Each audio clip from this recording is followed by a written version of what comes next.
Kia ora, this is Liz. Welcome to Dames Ablaze. If you haven't already seen my intro video, please go watch that now. Otherwise, grab your Bible and we will dig on in. We are looking at John chapter 2, verses 5 to 11 today. So I'll just read that first for you. Lost my place. Okay. His mother said to the servants, "Whatever he says to you, do it." Now there were set there 6 water pots of stone, according to the manner of purification of the Jews, containing 20 or 30 gallons apiece. Jesus said to them, "Fill the water pots with water," and they filled them up to the brim.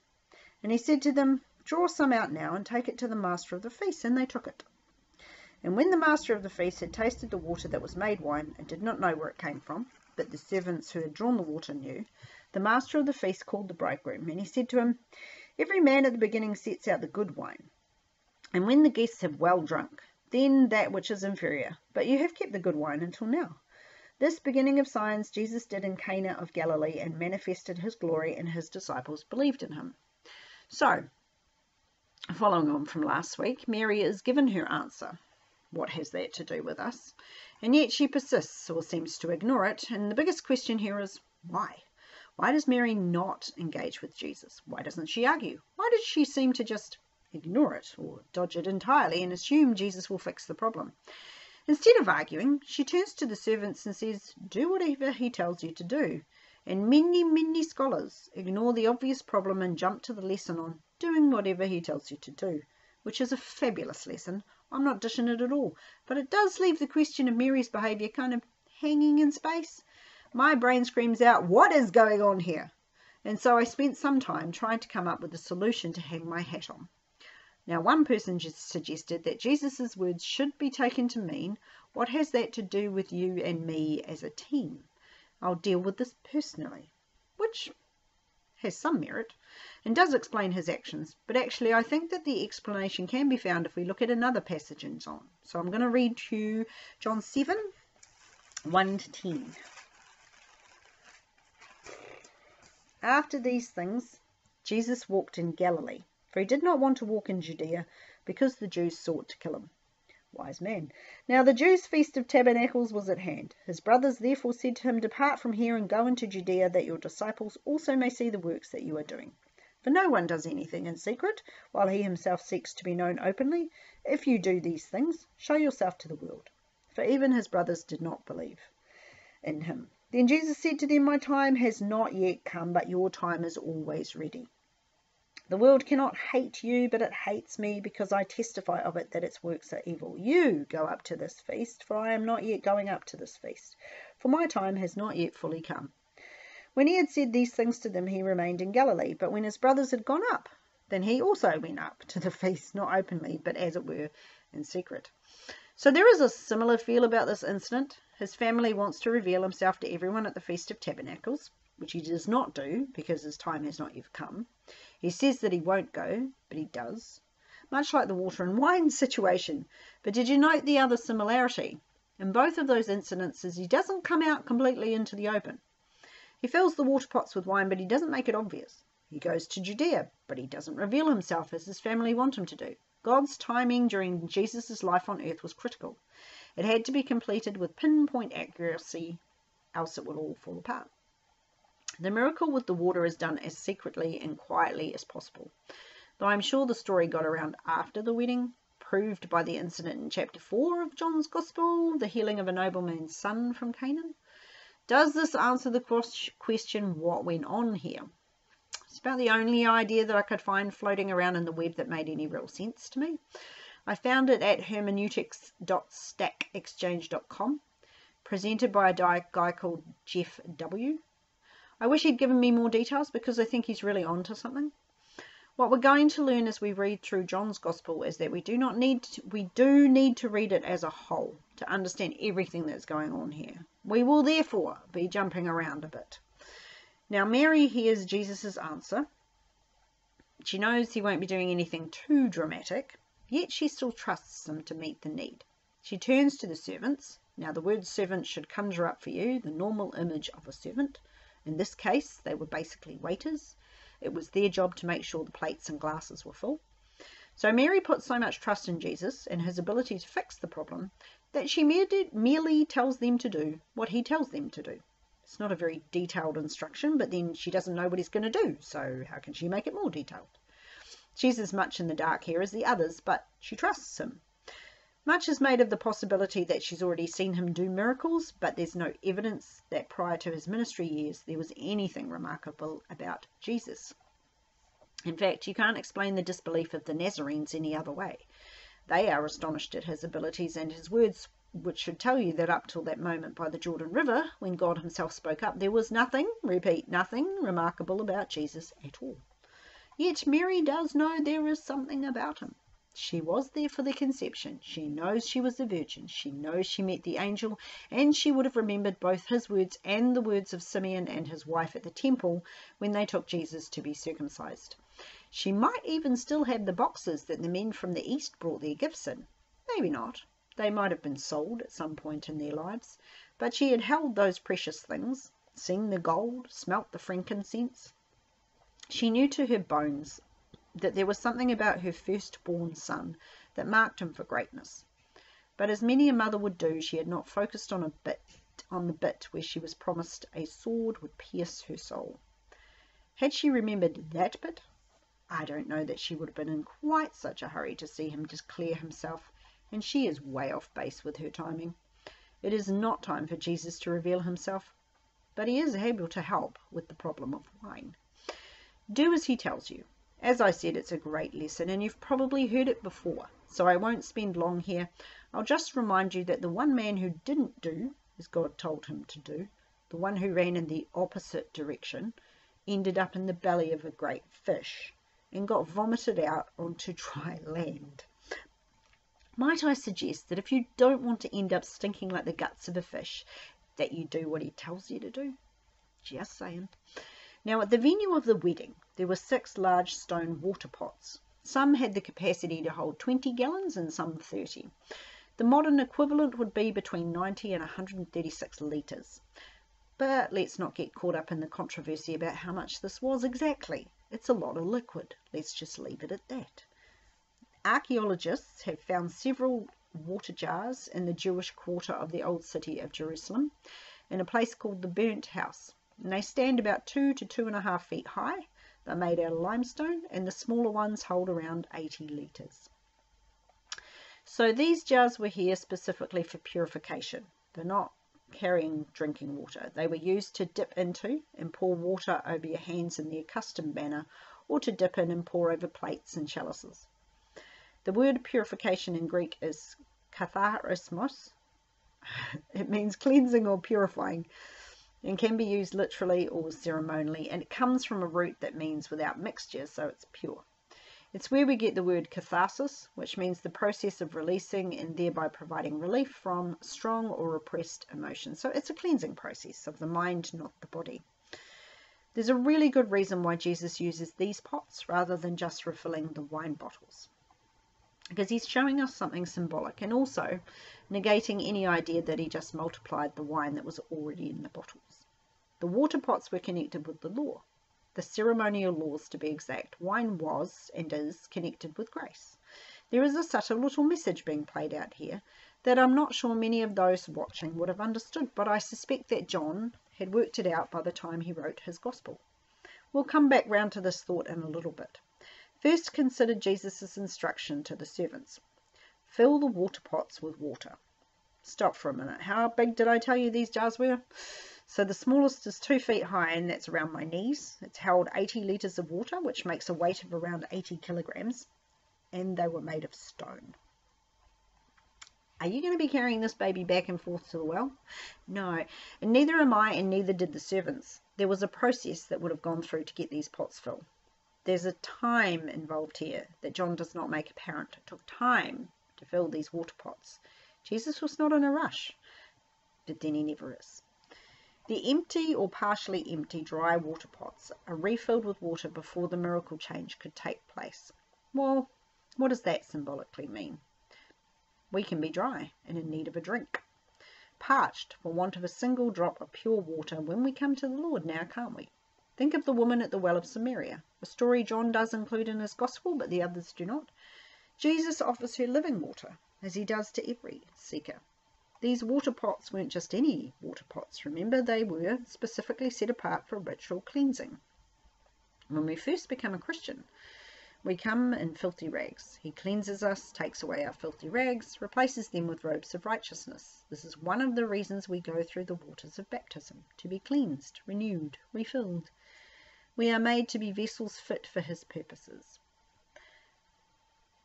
Often we come to the Lord empty, drawn, soiled by the world. He will refill us with the water of his word, but that is only the beginning of what the Lord would do in your lives. He doesn't want you to just flow with water, which is life-giving and necessary, but also wine, which was a symbol of joy and celebration. The servants are told to fill the pots, so the word fill means full, but full to the brim, no room left over. Just to make you sure that you understand that there was nothing else in these pots but the water. Nothing could have been added to change them to wine. Jesus didn't need to add, you see. He was going to take what was supplied and add grace to it. Grace is a much understood word. Not much understood. Many people think that it is synonymous with mercy, but they are not the same thing. Grace is the giving of a blessing when none is deserved. Mercy is the withholding of punishment that is deserved. But the word grace can also mean to add a special flair or extra flourish to something. Think of the grace notes on a piano score. They're not the main melody, but they add volume and flourish to the music. That's what Jesus is about to do to this water. Add flourish, give it more volume. And the underlying message is that the law, i.e. the pots of water, is now done. It's been fulfilled and absorbed by grace, represented by the wine. Wine is supplied in place of water, signifying a time of feasting, a time of celebration, a time that the bridegroom has come. John the Baptist's disciples inquired of Jesus why he and his friends didn't fast, and his reply was to say that the friends of the bridegroom cannot mourn as long as the bridegroom is with them. The first sign, as John calls it, is an indicator that the wedding has begun. The bridegroom has arrived, and the days of his public ministry were like the bridegroom walking down the streets toward the wedding venue, gathering attendees and guests along the way. Jesus instructs the servants to draw out the water. They didn't take the stone jars, of course, because that would have been ridiculous. They drew out in a smaller vessel some of the liquid from the stone jars and proceeded toward the master of the feast. Now, this simple act has caused much debate and controversy. When, do the scholars cry, did the water become wine? The theories include, some say it was when they filled the pots, some when they're bearing a sample to the master of the feast, and yet others say it's when they're pouring that into the glass. The theories also include that only the water in the vessels was made into wine and not the water in the pots, or that it was a mass hallucination, similar in tone to the story of the emperor's new clothes. This one is, of course, designed to remove the miraculous from the story of Christ, and we should pay no attention to that whatsoever. All of this arguing and debate is a pointless exercise in futility as far as I'm concerned, because we just don't know. John doesn't make it clear, and you know what? That probably means he didn't think it was relevant or important. The point of the scriptures is not to give you a blow-by-blow account of absolutely everything that went on. As John himself says in the end of this gospel, and there are also many other things that Jesus did, which, if they were written one by one, I suppose that even the world itself could not contain the books that would be written. The point of John's gospel is to prove Jesus' divinity. So we shouldn't waste time trying to fathom the unfathomable. The water was changed to wine. That's what we should focus on. Not when that happened, or why that happened, or how it happened. Just wonder at the fact that it happened at all. What it meant to Jesus, what it meant to John, what it means to us. Those are the important things. So the servants take the wine to the master of the feast. The master of the feast is like a similar role to that of a modern MC, though it wasn't a job as such. It was usually a task given to a close friend or member of the family. It was the job of this man to direct the entertainment, sort out the tables and the lounges, to taste the food and wine, and also to put some rules around the drinking, kind of like a bouncer mixed with an MC mixed with a maitre d'. Certainly it was his job to judge the wine before handing it round to the other guests. Jesus is getting the servants to fulfill the requirements of the etiquette for his day and age, much like when he told the leper to go and show himself to the priest before telling anyone else. In that passage, Jesus was getting the leper to fulfill the law. Here, Jesus is merely fulfilling a custom of his day and age. And why not? He didn't come to rebel against everything, just those things that actually were against the way the world was meant to be working under God. I wonder what was going through the minds of the servants at this point. They know, and John makes it very clear that they know, where this wine has come from. This is, of course, why the scholars want to know when the water became wine, because it would show the faith of these servants if the water didn't become wine until they poured it into the glass of the master of the feast. Again, that's probably missing the point. The point, I think, is that they were obedient, like any good and faithful servant that did what the master had bid them do. Theirs not to wonder why, and all that jazz. Their obedience is meant to strike us, not necessarily their faith. Again, when the master tells you to do something, just do it. Arguing with an all-knowing, all-powerful God is a fool's game. Whether it was wine or not, when they pulled it out of the water pots, consider this. What's the water like when you've done your dishes? Would you drink it? Even if someone turned it into wine, would you drink it? Neither would I. Now, I'm not saying that the state of the water in those pots was the same as a sink full of dirty dishes. Remember, they'd been refilled before this miracle. But the vessels had been holding water that was used for cleaning for many, many years. They weren't new vessels. They'd been in service for this purpose since their creation. Those servants had to be thinking, this is crazy, I'm going to lose my job over this, or similar thoughts. Yet they went. Good and faithful servants, all of them. Let their behaviour teach us how to be an obedient servant of the Lord, even when it doesn't seem to make much sense. The water was made into wine in such a simple, understated way, and it's the way that many of Jesus' miracles take place. He doesn't make a song and dance. He doesn't pray for hours. Consider the raising of Lazarus, come forth. The resurrection of the young girl, Talitha, get up. The cleansing of the lepers, go show yourself to the priest. Are you seeing a pattern here? Jesus effected cures, resurrections, miracles without the need for lots of fancy prayers. He willed it to happen as it does here. There is a similar feel to this miracle as there is in the jar of oil that the widow of Zarephath used to keep herself, her son and Elijah fed from 1 Kings. And the mass feedings recorded in the Gospels. Miracles happen as the people step out and do what Jesus has told them to do. There appears to be nothing miraculous going on. To the guests and to the master of the feast, the only remarkable thing is the taste of the wine. They have no concept that the wine got here by any other means than just buying it from the agora. They assume that the bridegroom's family have done something amazing and generous. Most people save the best wine for first and hand out the worst wine last, but you've turned it on its head. The master of the feast is impressed, but not with Jesus. He has no idea Jesus has done anything. The one that impresses the master of the feast excuse me, is the bridegroom. This wine has shown the bridegroom to be particularly generous and hospitable.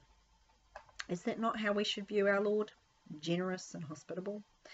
There will be no stinting at the marriage of our Saviour and his bride. The best will be kept for last. The short speech by the master of the feast is not an indicator that everyone is drunk.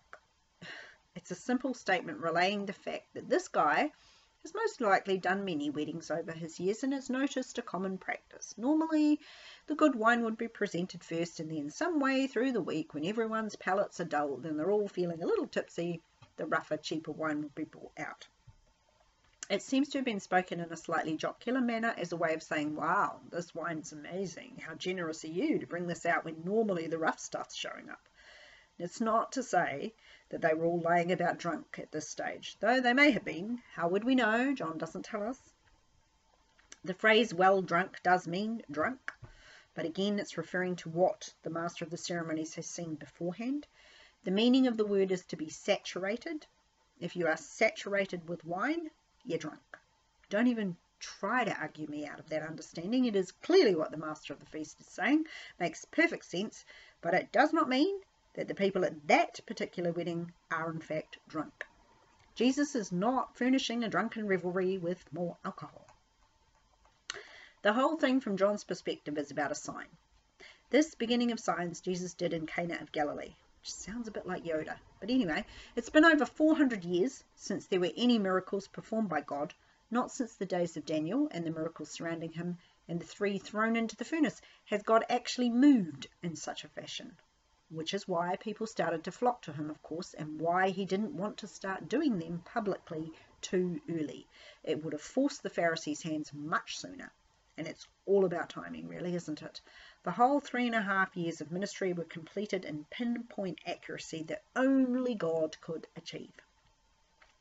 We quip that God is never early and never late, and that is very true. If anyone can be said to always be there precisely on time, it is God himself, and nowhere does that show itself truer than in the life of Jesus of Nazareth. John does not call Jesus' miracles by the Greek word dunamai, or great works, as the others do, but simeon, a much simpler word, meaning signs. But they are not your ordinary street sign telling you to stop or give way. These were typically miraculous and used to confirm, corroborate, or authenticate something. John did not believe that Jesus did miracles as a way to display his power or to impress the masses.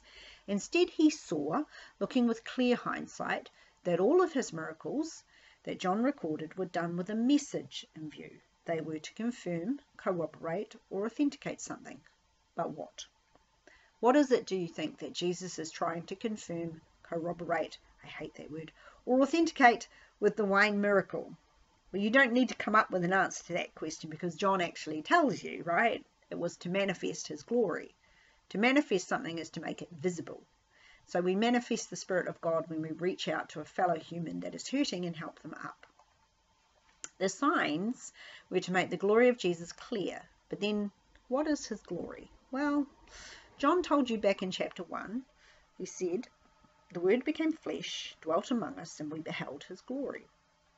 The glory as of the only begotten of the Father, full of grace and truth." Glory is doxa. It comes from dokeo, meaning exercising personal opinion, which determines value. It corresponds to the Hebrew word kabo, meaning to be heavy.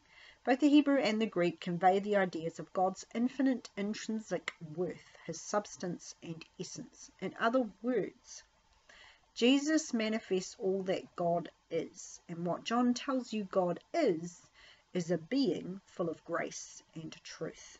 And this is what the wine represents, grace and truth. From the water of cleansing representing the law, we now get grace and truth. And this is a sign that the period of God's grace has begun. His unmerited, unearned, unlooked for favour was about to be poured out over Israel and is still being poured out over the rest of the planet. We're told that the disciples believed in him at this point, which is kind of weird because I thought that they already did. But if you look carefully, you'll see that the disciples who first followed him did so based on the testimony of John the Baptist. They followed him based on what they had heard, and now they've actually seen something to bolster those words. Now they have something to hang their faith upon.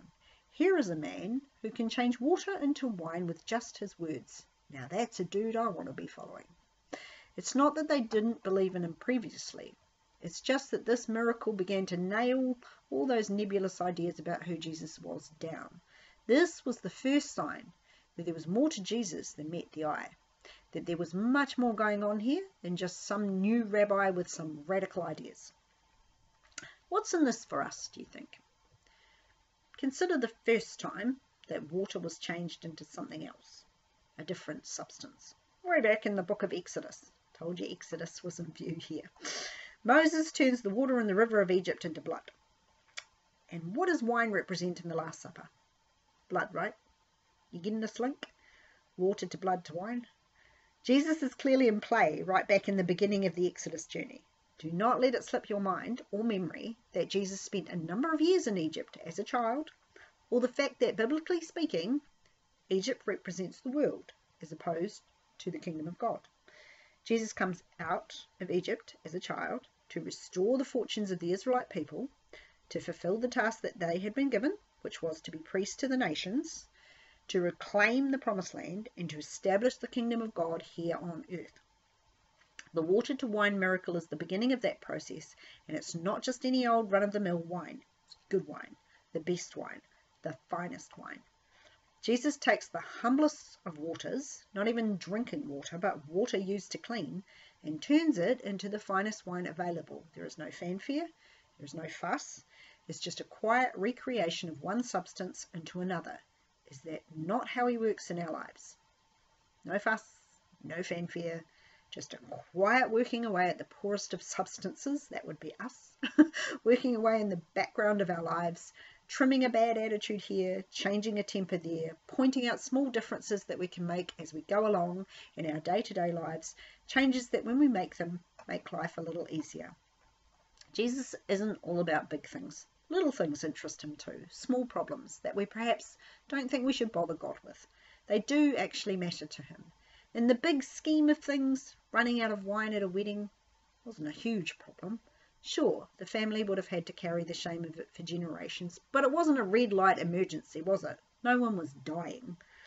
It seems rather unimportant a need, something that didn't even require a miracle, and yet it was important enough to Jesus to do just that, to effect a change in a simple substance, a vital substance, but a humble one for all that.